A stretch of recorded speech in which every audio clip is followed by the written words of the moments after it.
لا إله إلا الله.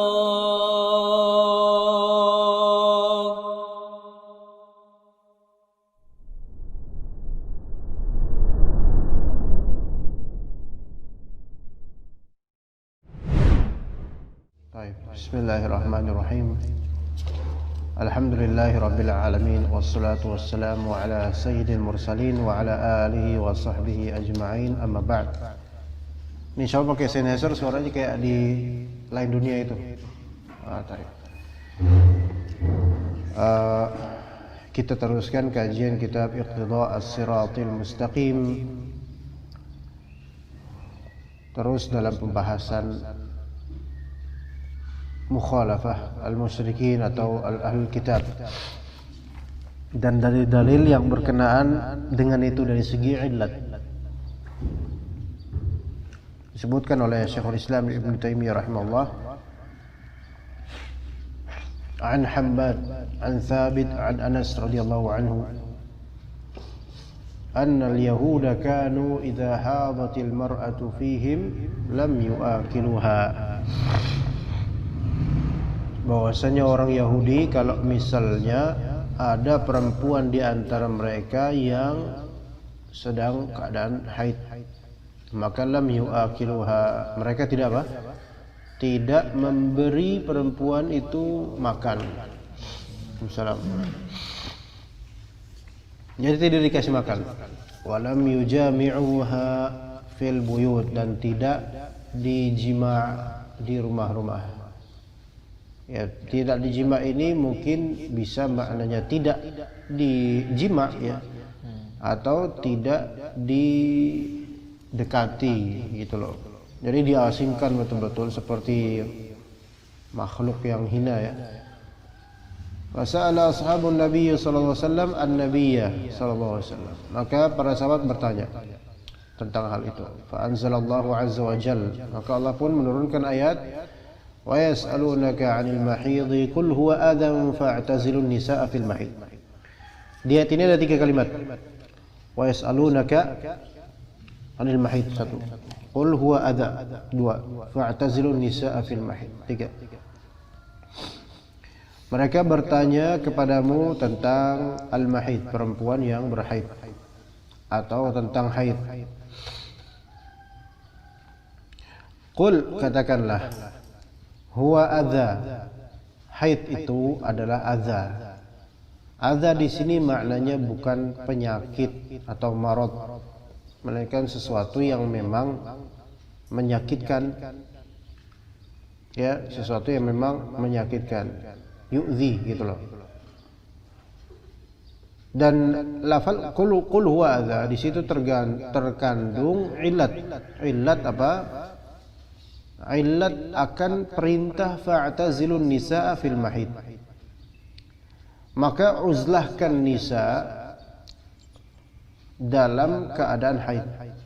Apa itu uzlah? Asingkan. Nah,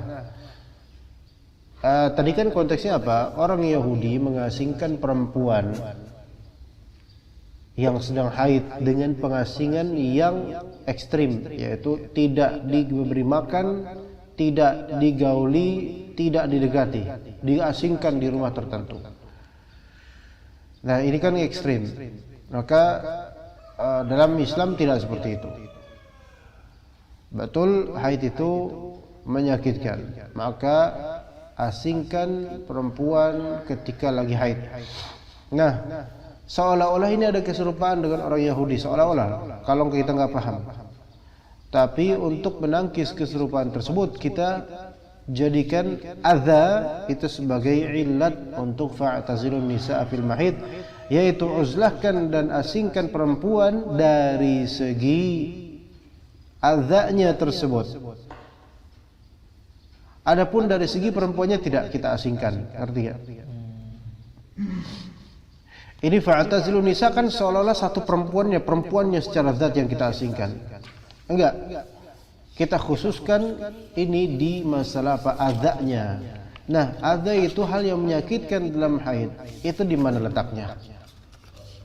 Kemaluan, kemaluan. Ya. Maka apa berarti?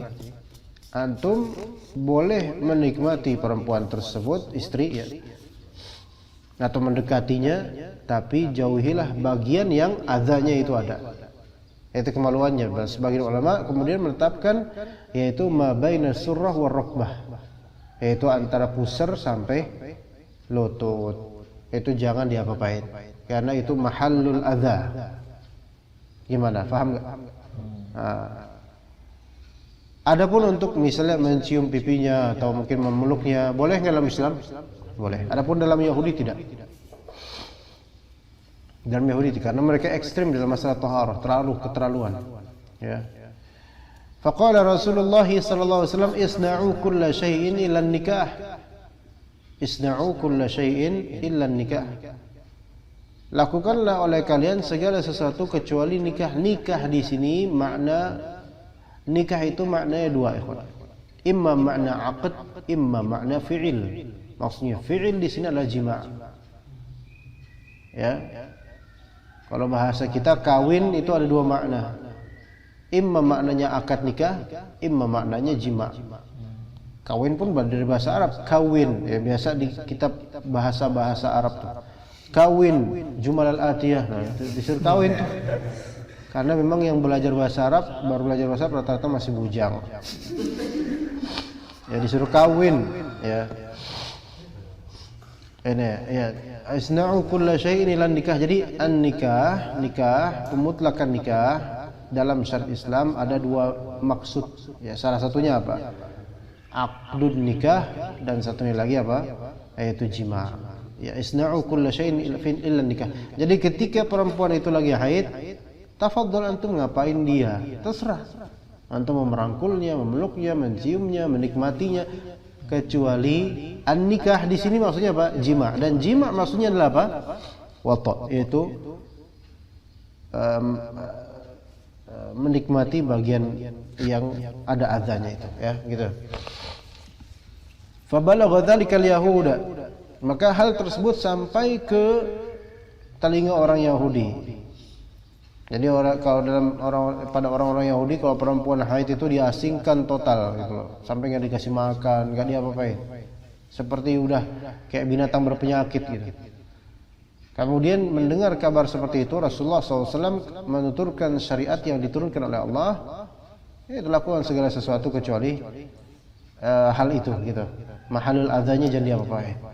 Maka ketika orang Yahudi mendengar Rasulullah SAW menerapkan syariat tersebut, kata mereka apa? Ma yuridu hadzal rajul an yada'a min amrina syai'an illa khalafana fihi. Aduh, Muhammad ini, orang ini enggak pernah menyisakan apapun untuk kita, perkara apapun, kecuali pasti dia menyelisih kita gitu loh. Pokoknya kita punya syariat ini selalu aja tuh Muhammad pengen aja tuh konfrontasi sama kita, beda sama kita, pengen beda sama kita gitu kata orang Yahudi. Ya. Ini berarti apa ya? Keterpujian enggak? Terpuji enggak Nabi Muhammad SAW dengan ini? Terpuji walaupun tidak disenangi oleh orang Yahudi, ya. Faja'a Usaid bin Hudhair dan juga Abbad bin Bishr. Faqala, keduanya berkata, "Ya Rasulullah, innal yahuda taqulu kadza wa kadza, afala nujami'uhunna?" Ya Rasulullah, ini di riwayat lainnya, orang Yahudi itu bilang begini-begini, yaitu bilang bahwasanya perempuan kalau lagi haid jangan diapa-apain, diasingkan kayak binatang yang berpenyakit gitu. Apa kata Abbad bin Bishr? Afala nujami'uhunna ya Rasulullah? Gimana kalau kita tidak menjima' mereka, yaitu perempuan ketika lagi masa haid? Itu pertanyaannya.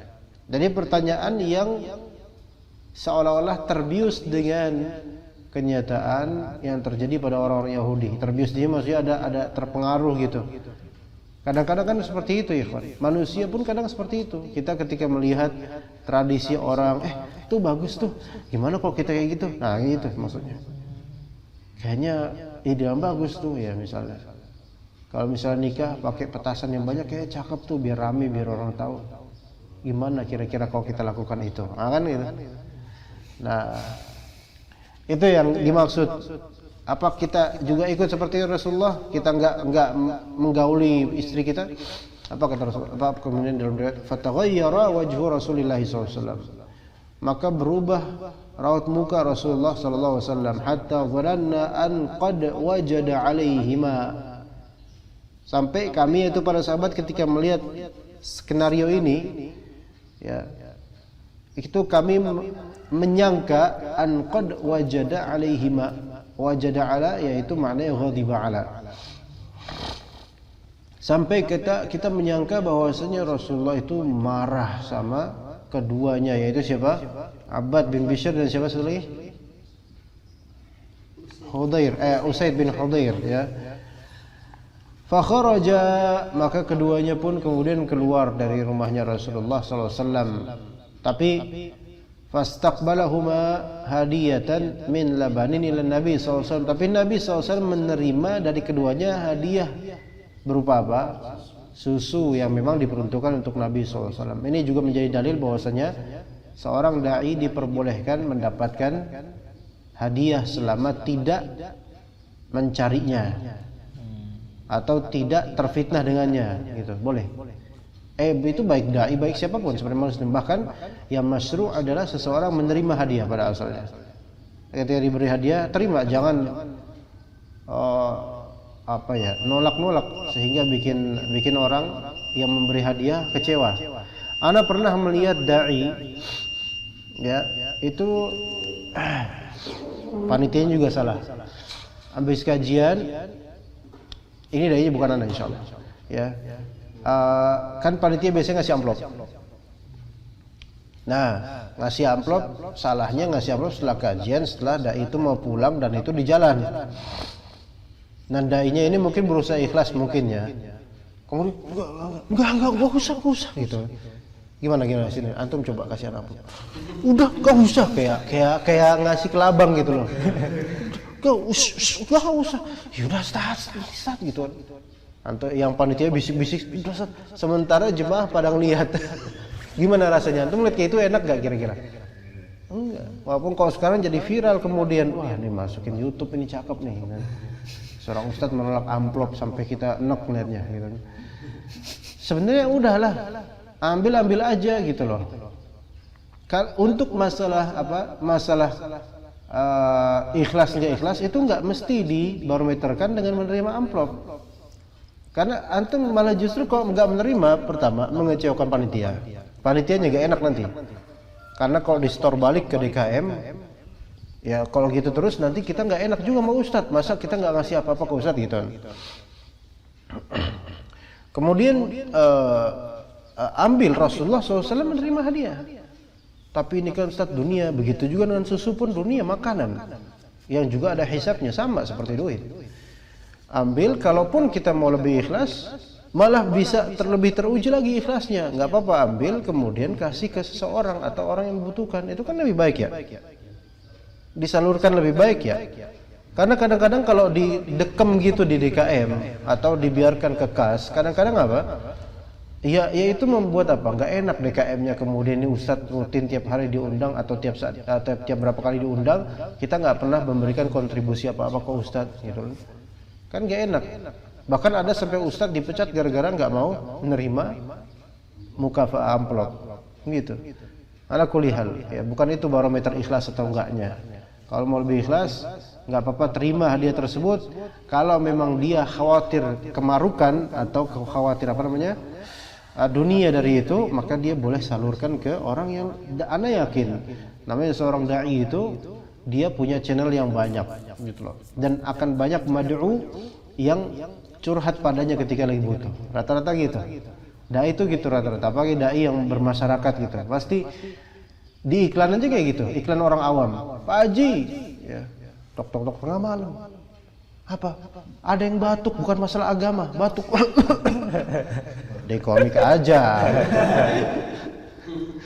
Itu kenyataan loh. Batuk. Iya. Ya kan? Itu tahun 90-an lu kayak gitu. Lah apalagi kalau masalah yang lebih pelik lagi, misal masalah hutang atau apa, biasanya ke ustaz gitu loh. Nah, jadi ini fastaqbaluhuma hadiyatan min labanin lin Nabi sallallahu alaihi wasallam. Nabi sallallahu alaihi wasallam menerima hadiah. Ya. Fa arsala fi atharihima fasaqahuma. Nah, kemudian jadi beliau pun mengutus seseorang untuk menyusul keduanya. Athar ini kan antum tahu asar tuh jejak gitu loh. Jadi kedua orang ini ketika ngomong ini, yaitu Usaid bin Hudayr dan Abbad bin Bishr, ketika ya Rasulullah orang Yahudi kayak gitu-gitu, kita gimana ya Rasulullah, apa enggak menjima istri kita? Wajahnya kayak gini kan, wah, dikira Rasulullah marah. Nah, Rasulullah kemudian mendapatkan hadiah berupa susuhan. Nah, dua orang ini kan sudah keluar dari rumah Rasulullah dan mulai gitu pulang pergi ya. Maka ketika dapat laporan ini, suruh dua orang itu balik. Disuruh Rasulullah mengutus orang untuk apa? Nyusul. Suruh balik itu Abbad dan juga Usaid. Maka kemudian disusul fasaqahuma, maka keduanya pun diberi minum oleh Rasulullah berupa laban. Ini yang ada maksud tadi. Terima hadiah, tafadhal. Dan antum bisa gunakan hadiah itu untuk memberikan ihsan kepada orang. Kena enggak dengan yang tadi anak sebutkan? Yang masalah amplop itu. Karena uang itu Allah Ta'ala jadikan qiyam, yaitu penegak kehidupan gitu.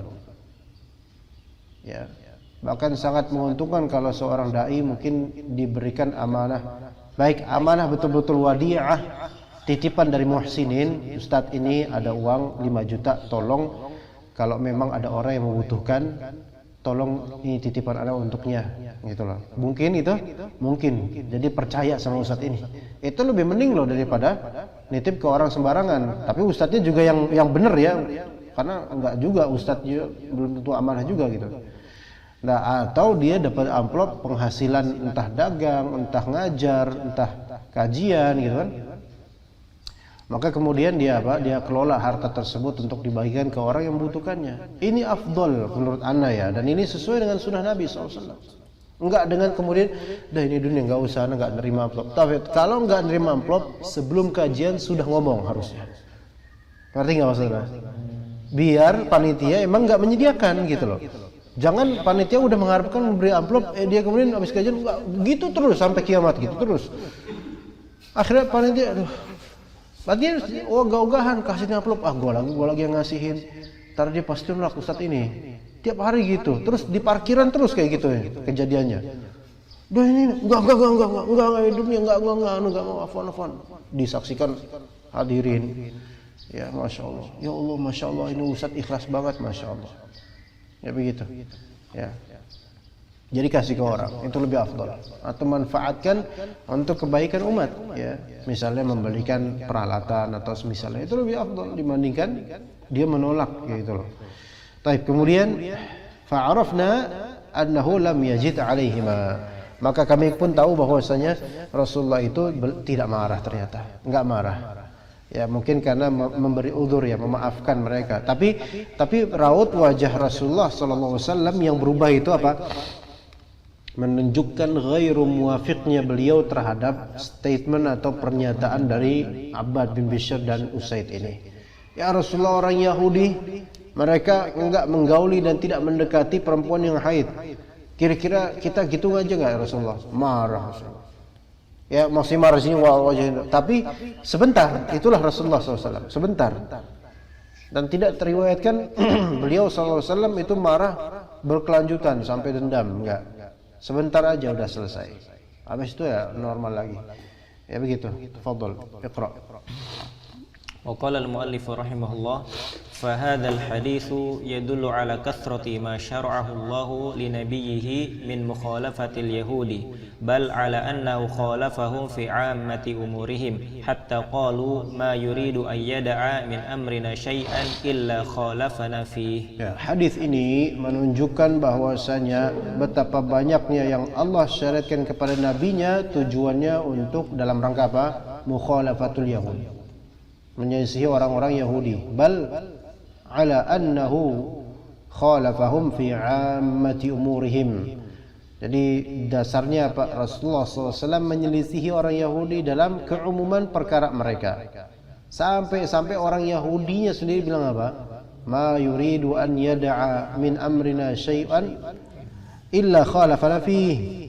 Itu Muhammad itu enggak meninggalkan, enggak menyisakan sesuatu pun dari perkara kita, melainkan pasti dia berusaha menyelisihi kita.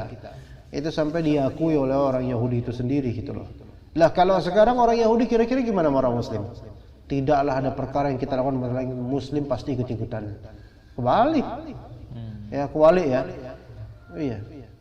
Iya, apapun itu, dari style apapun. Ya, sekarang rambut-rambut kunciran yang apa? Model kayak Ronaldo sekarang gimana rambutnya tuh? Yang ada twing gitu di belakangnya. Ya, pendek gitu, ada iketan gitu loh. Ya kan? Ada itu diikuti kemudian beberapa orang, Masya Allah. Ya, dulu ketika Ronaldo yang Brazil ya, dulu pas di Piala Dunia botak tapi di sini ada rambutnya, pernah lihat nggak? Di sini doang rambutnya nih. Itu sampai di Indonesia kemudian ada sinetron. Peggy siapa? Ini kan sampai perempuan lagi itu kayak gitu. Itu kiamat sugro itu. Sampai ada kayak gitu diikutin. Beberapa orang mulai ikut, tapi sekarang udah enggak karena emang konyol banget sih rambut kayak gitu ya. Iya, konyol beneran, konyol banget. Ya Allah. Tuh lihat, sekarang malah sebaliknya orang Yahudi atau Nasrani bilang nggak ada perkara yang kita lakukan melainkan orang Muslim pasti bakal ikut, gitu loh. Rambut pang, jengger ayam gitu ikut, ya. Walaupun itu nggak enak, jelek. Rambut gimbal yang model rasta itu yang hip hop, bukan hip hop apa? Ya reggae itu yang Bob Marley itu, ya kan? Berdemi gaya itu kan harus perawatannya lumayan mahal kalau dia mau bener ya. Kan itu kan dikepang semua itu rambut. Sementara ketombe itu kan tiap hari udah ini. Itu gatel banget itu. Kalau misalnya nggak dirawat itu. Pernah ada orang reggae juga punya teman dan dia lulusan pesantren. Iya. Beneran. Terus dia komunitas kayak gitu ya, reggae gitu. Rambutnya ya gimana? Emang sih kadang-kadang keren gitu, lucu gitu. Tapi ini kan mungkin Bob Marley bukan orang Yahudi ya. Ya orang mungkin African American gitu ya. Jamaika lah gitu. Ya dibilang negro enggak, dibilang putih juga enggak gitu. Nah, itu punya rambut seperti itu.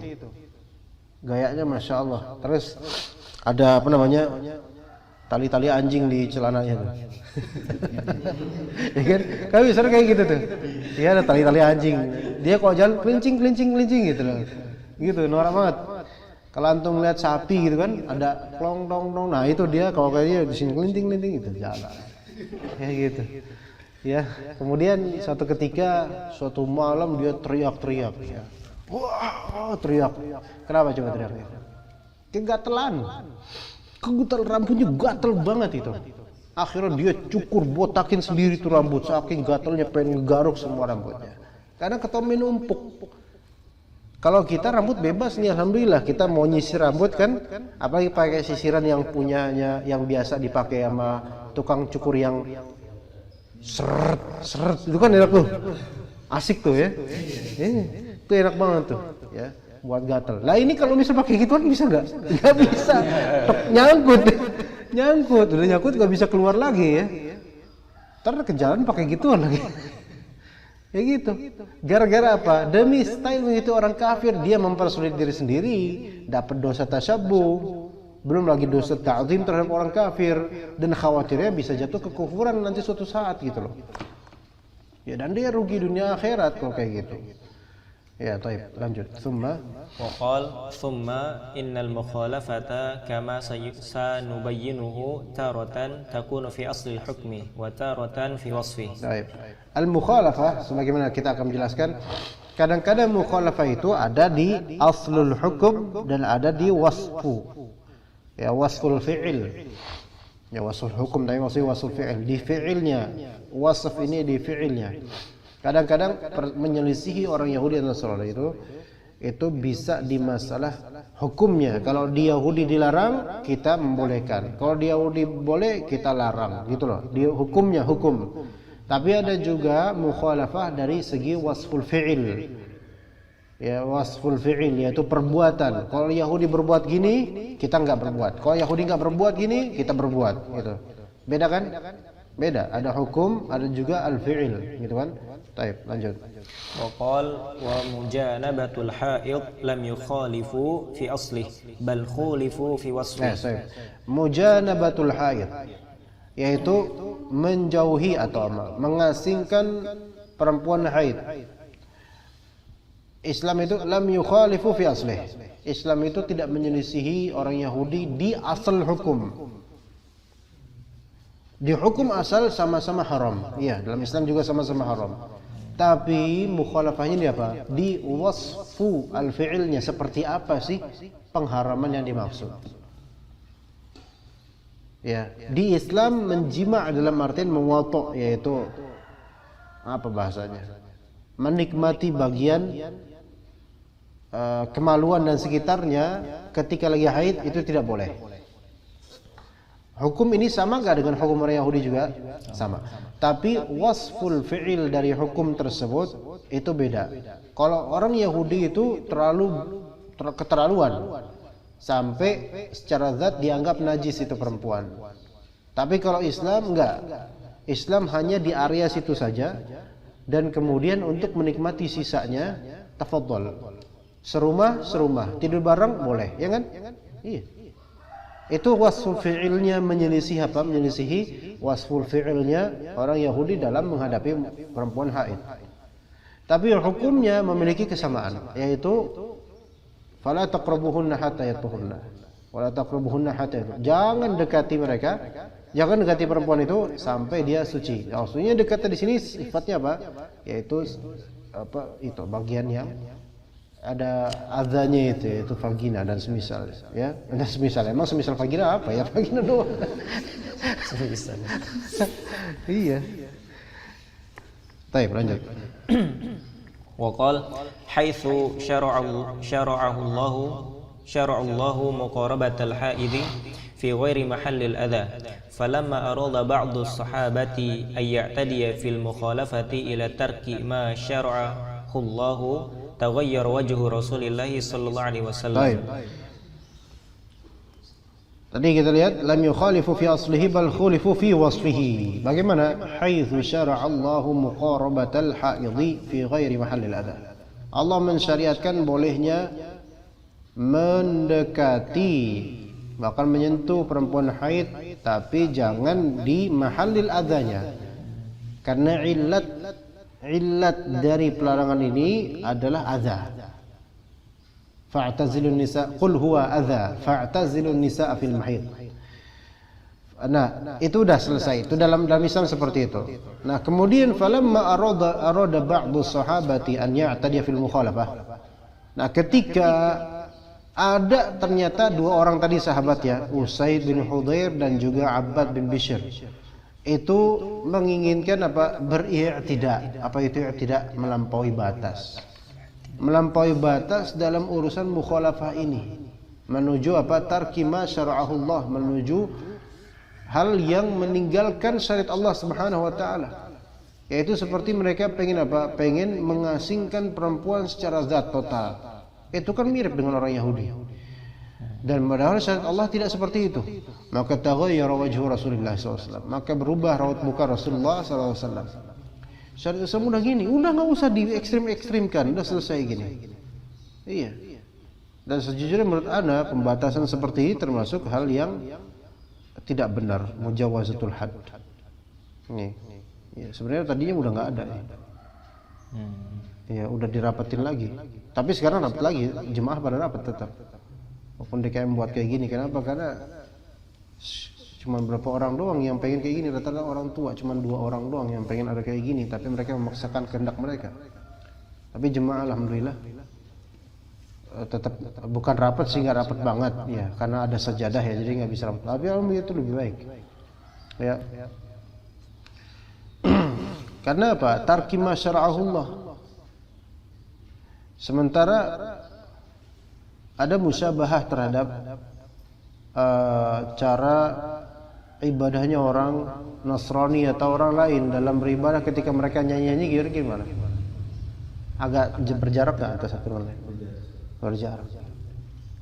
Kayaknya nggak suka beneran. Hatta walaupun alasan Makkah Madinah pun ya, mungkin ilatnya bukan itu. Ilatnya adalah apa? Khawatir virus dan seterusnya. Mungkin kalau untuk masjid besar itu mungkin ya bisa kita katakan semoga Allah maafkan. Tapi untuk masjid kayak gini, apa yang ditakuti? Gitu loh. Ya, jadi sebenarnya kita perlu kecewa gitu loh. Sebagaimana Rasulullah SAW ketika udah ada syariatnya dan bahkan dalil-dalil ini udah banyak tentang masalah mendekati shaf atau merapatkan shaf atau minimal mendekati lah. Udah banyak. Tapi kemudian malah dianalisa atau dikiaskan dengan beberapa kaidah fiqhiyah versi beberapa orang atau berdalih dengan Makkah dan atau Masjid Nabawi dan Masjidil Haram. Iya. Sebenarnya sekarang udah nggak perlu lagi. Kenapa? Karena kita udah terbuka sekarang. Sebenarnya nggak ada apa-apa. Bismillah, insya Allah. Penyakit itu ada, cuman insya Allah nggak kena di masjid Allah, di rumah Allah. Begitu. Ya, udah ada syariatnya, malah belok ke yang lain. Banyak loh hal-hal seperti misalnya, la tusawwunna sufufakum au takhtalifa qulubukum. Atau kama qala Nabi SAW. Kalian menyelaraskan saf-saf kalian, dan selarasnya saf itu nggak bisa kecuali dengan ka'ab bil ka'ab wal mankib bil mankib. Mata kaki dengan mata kaki, bahu dengan apa namanya? Ya bahulah dengan bahu gitu loh. Dan itu nggak bisa antum ukur dengan sebatas kayak gini, melainkan dengan berdekatan biar ngerti. Nah itulah yang dicontohkan oleh para sahabat Nabi radhiyallahu anhum. Maka apa efeknya kalau misalnya kita nggak melakukan itu? Fatakhtalifa qulubukum. Maka qalbu kalian jadi apa? Berselisih. Itu yang terjadi. Hatta di sini. Ini skala kecil di sini. Terjadi ada kubu yang lebih pro dengan ini, ada kubu yang pro dengan rapat, dan seterusnya. Berarti Nabi SAW berkata benar. Kemudian dalam hadis juga, kalian rapatkan shaf atau syaitan akan melewati celah-celah kalian. Sekarang kalau yang misalnya ini celahnya apa? Ya karena ada celah. Siapa yang syaitan? Mungkin kalau darurat seperti masih besar, kita memohon kepada Allah memaafkan itu. Tapi kalau masjid-masjid yang sebenarnya itu sehat, nggak ada apa-apa, ngapain coba kayak gitu, ikut-ikutan? Iya kan? Kan lucu. Dulu kita berpendapat seperti ini gitu loh. Tapi setelah kita lihat pengalaman nggak ada, nggak usah, ngapain? Gitu kan? Nggak ada. Kembali ke asalnya sunnah gitu kan ya. Begitu. Dan juga hadis-hadis lain berkaitan dengannya. Ya makanya ini menurut ana Allah alam, ini betul, ini masalah fikih. Katanya masalah fikih itu sifatnya lentur. Ketika itu sudah ada dalil, maka antum jangan katakan itu lentur, pakem dengan dalil. Kalau antum bilang fikih itu lentur, padahal ada dalil yang jelas. Lentur bisa dilenturkan ke hukum lain yang tidak sesuai dengan dalil asli, maka antum seperti membuat syariat baru. Dan akan terjadi nanti kemudian gara-gara kaidah yang fasid ini, bahwa saya fikih ini lentur, elastis, itu orang liberal akan membuat-buat nanti dengan alasan apa? Fikih ini elastis, nyantai aja bro. Begitu. Betul, ini masalah furu' fiqhiyah, betul. Ya, tetapi ada dalil. Dan dalil itu menyelisihi keterjadian kita gitu loh. Harusnya kita ikut dalil atau ikut apa gitu? Ikut dalil gitu loh. Ya tapi ya agar apa namanya? Karena mafsadat, kalau misalnya kita menentang ini mafsadatnya lebih besar, maka udahlah lebih baik tawakuf. Tapi kita mengamalkan sesuai sunnah aja udah. Alhamdulillah Allah kasih kemudian qalbu jemaah rata-rata apa? Mendekat, walaupun nggak bisa sampai rapat karena pakai sejadah ya. Iya, Anda berharap kepada Allah Ta'ala ini pandemi segera berakhir. Anda khawatirnya adalah berjarak-jarak seperti ini itu malah membuat orang kalau ada soal di kita kaget gitu loh. Paham nggak maksud Anda? Jadi karena udah nggak biasa lagi ada orang saudara sholat di samping kita, kita kaget kemudian jangan di sini sholatnya, jangan dekat-dekat Allah Ustaz, jangan dekat-dekat sama saya. Jadi isi suudzon dong sama semua orang. Ini musibah sebenarnya ini. Ini pandemi dari segi apa? Dari segi maknawi juga gitu loh. Fitnah. Ya. Ya semoga berakhirlah sehingga semua kembali normal. Anak khawatirnya ya itu tadi, orang-orang kemudian berhujah dengan itu, akhirnya mereka nggak mau back to normal, sunnah. Dengan alasan itu, ada orang bersin dikit, dia menjauh kemudian. Tahun 2025 padahal itu. Gara-gara ini, alasannya seperti itu. Ya Allah. Padahal kita udah berapa bulan sih kita hidup nih sejak pandemi ya? Udah 7 bulan belum? Maret. Anggaplah 8 lah gitu ya. Apa nggak belajar gitu dari situ gitu. Kok sampai sekarang nggak mati-mati antum gitu kan? Alhamdulillah. Padahal antum sudah kemana-mana loh. Ngantar paket, nerima kembalian. Dulu sampai dikecam kemudian hati-hati dalam menerima kembalian karena virus itu bisa berangkat melalui apa? Pembalian uang. Ya kan? Takut nggak sampai sekarang antum kembalian gimana? Steril? Borong. Allah, capek banget.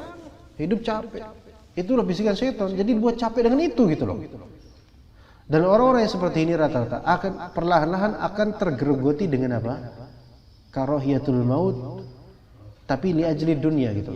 Benci mati karena dunia. Akan disibukkan dengan itu. Dia akan disibukkan terkungkung di penjara di rumahnya, kemudian nggak mau kemana-mana, nggak. Padahal kata sebagian ada orang kesehatan juga bilang justru sekarang itu sebaiknya antum keluar, jangan di rumah aja, karena mendekam gitu aja sengaja mendekam demi menghindari itu malah membuat frustrasi dan justru itu yang lebih bahaya jadinya. Ya gitu, jadi udah keluar dan nggak usah pikirin lagi hal seperti itu. Dan Anda udah menuturkan di kajian yang tematik di Depok itu tentang masalah jangan putus asa. Anda sebutkan perkataan salaf dalam masalah itu. Ya. Ala kulli hal itu nanti kapan-kapan. Terus. وقال وهذا الباب أي باب الطهارة كان على اليهود فيه إغلال عظيمة فابتدع النصارى ترك ذلك كله حتى أنهم لا ترك ذلك كله. Assalamualaikum. فابتدع النصارى ترك ذلك كله حتى أنهم لا ينجسون شيئا حتى أنهم لا ينجسون شيئا بلا شرع من الله. طيب. وهذا bab ini bab taharah. Itu orang Yahudi, nah ini perhatikan bedanya. Orang Yahudi fi hadzal bab mereka memiliki apa? Aghlalun azimah. Apa aghlal? Ulaika lahumul aghlal fi a'naqihim. Belenggu apa? Di antum apa? Ya aghlal dalam manuskrip lain aghlal, tapi yang lebih tepat adalah aghlal. Aghlal jama' dari ghalat yaitu kesalahan. Tapi aghlal apa? Ghil. Ulaika lahumul aghlalu fi a'naqihim. Belenggu. Orang Yahudi itu punya belenggu dalam masalah taharah. Belenggu yang sangat besar. Kemudian orang Nasara, fabtada an-Nasara tarka dzalika kullih. Beda dengan orang Nasrani. Malah membuat bid'ah berupa apa? Meninggalkan segala hal berkaitan dengan taharah. Artinya hatta annahum la yunajjisuna syai'a. Sampai orang Nasara itu tidak menganggap najis apapun, enggak ada najis. Jadi kalau antum lihat orang Nasrani habis jima, mereka mandi junub enggak? Hah? Dulu antum gimana?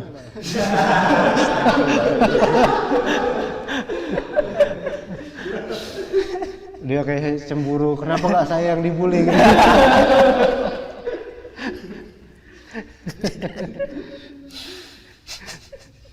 Bila syara' min Allah. Ini tanpa syariat dari Allah gitu loh. Mereka membuat-buat itu. Untuk orang Nasrani. Dalam Ahlul Kitab syariat Bani Israel dulu diriwayatkan dalam Sunan Abi Dawud ya. itu disebutkan dalam hadis Nabi SAW bahwasanya orang Yahudi, orang Bani Israel dulu, sampai kalau misalnya kain pakaian mereka kena najis, dipotong kainnya, disobek. Iya. Nah, kalau kulit mereka juga kena najis, itu disayat kulitnya, dibuang kulitnya, kulit.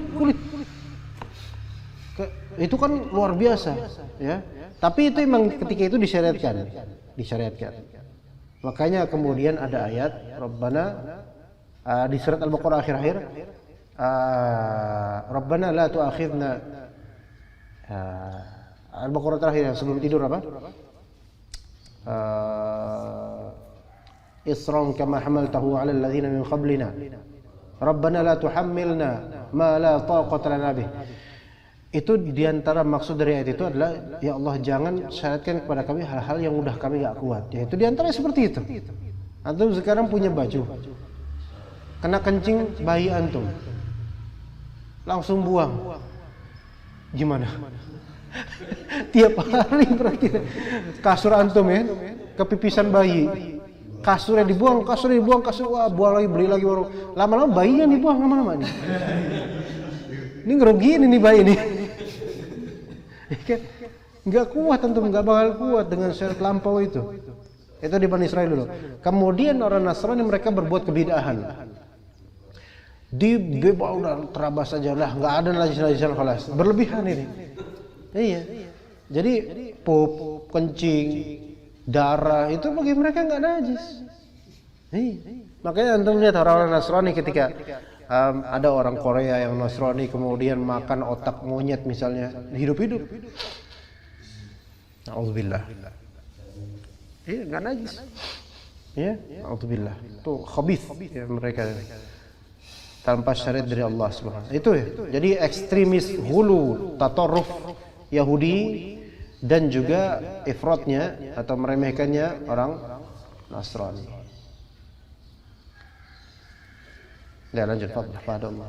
Waqal fahadallahu al-ummatal wasata bima syar'ahu laha ila wasatin min dhalik wa in kana ma kana alaihi al-yahudu kana aidan masyru'an fajtinabu ma lam yashra'illahu ijtinabah muqarabatun lil yahudi. Istilah muqarabah? Nah, muqarabah. Baik, lanjut. Wa mulabasatu ma syara'ahu Allahu ijtinabah muqarabatun lin nasara wa khairul hadyi hadyu Muhammadin sallallahu alaihi wasallam. Ahsanta. Maka Allah pun fahadallahu al-ummata al-wasat, memberi petunjuk pada umat ini dengan pertengahan. Atau bisa juga al-ummatal wasata. Al-wasat ini sifat untuk ummah. Dan dia pakai sifat musyabbahah. Ya. Wa kadzalika ja'alnakum ummatan wasata. Ya, sifat untuk umat. Maka dengan apa? Bima syara'ahu laha ila wasatin min dzalik. Dengan apa yang Allah syariatkan untuk umat ini, yaitu menengah antara Yahudi dan Nasara. Wa in kana ma kana alaihi al-yahudu kana aidan masyru'an. Nah, ini perhatikan. Yang diterapkan oleh Yahudi dari kerasnya mereka dalam masalah taharah itu masyru' loh. Yang tadi kita sebutkan sampai kalau kena najis itu dipotong kainnya. Kalau kena najis kulitnya dikerik kulitnya. Itu disyariatkan, ada syariatnya. Ya. Nah, jadi itu ya lumayan keras itu. Fajtinabu ma lam yasra'illahu ijtinabah. Maka kalau kita ijtinab, yaitu menjauhi hal-hal yang tidak disyariatkan oleh Allah dari segi penjauhannya, maka ini menyerupai dengan orang Yahudi. Ya, kita melarang diri, mengharamkan atas diri kita hal-hal yang Allah halalkan, padahal nggak ada masalah dengan itu gitu loh. Maka ini seperti orang-orang Yahudi. Bagaimana kalau misalnya Allah menghalalkan nasi, kemudian kita nggak mau makan nasi? Ini kan ijtinabu ma lam yasra'illahu ijtinabah. Muqaranatul Yahud, yaitu muqarabatul Yahud, mirip dengan orang Yahudi. Anda nggak ada masalah makan tahu makan. Ya. diet. Alasannya diet. Taib, fadhallah, terserah antum. Enggak ada Abu Ja'far sini, harusnya. Aduh, kita harus ulang nih materi ini nanti. Nanti malam, besok malam juga bisa nggak Abu Ja'far? Tapi kajian tangjin sih. Pokoknya kalau ada Abu Ja'far kita ulang kajian ini. Taib, fajtinabu ma lam yashra'illahu ijtinabah. Wa Qur'anatul Yahud. Wa mulabasatu ma syara'allahu ijtinabahu muqarabatun lin nasara. Nah, kalau misalnya kita justru menerajang gitu, apa yang Allah syariatkan untuk kita jauhi, itu seperti orang-orang Nasrani. Ya. Nah, kalau misalnya Allah Subhanahu wa taala menetapkan bahwasanya tinja itu najis, tapi bagi kita nggak apa-apa tinja itu nggak najis, maka ini seperti orang Nasrani. Allah larang tapi malah kemudian dilakukan aja gitu, nggak diperhatikan, dilakukan. Nah, ini seperti orang Nasrani. Maka wa khairul hadi Muhammadin sallallahu alaihi wasallam, sebaik-baik petunjuknya Nabi kita alaihi salatu wassalam. Ya. Oke, ini kipas ini ada, udah nggak ada ya? Nggak ada. Di sebelah sana ada ya. Mungkin apa ya? Ini kalau ini pakai ini berisik. Yang ini nggak berisik. Yang ini nggak berisik, ini pakai ini aja. Biar ada sirkulasi udara kita. Ya, taib, seperti itu insyaallah untuk kajian Iqtida Shiratal Mustaqim. Udah berapa menit, Kim? Udah berapa menit? 50. 50. Masya Allah. Taib, kita lanjut syarah warafat insyaallah ta'ala.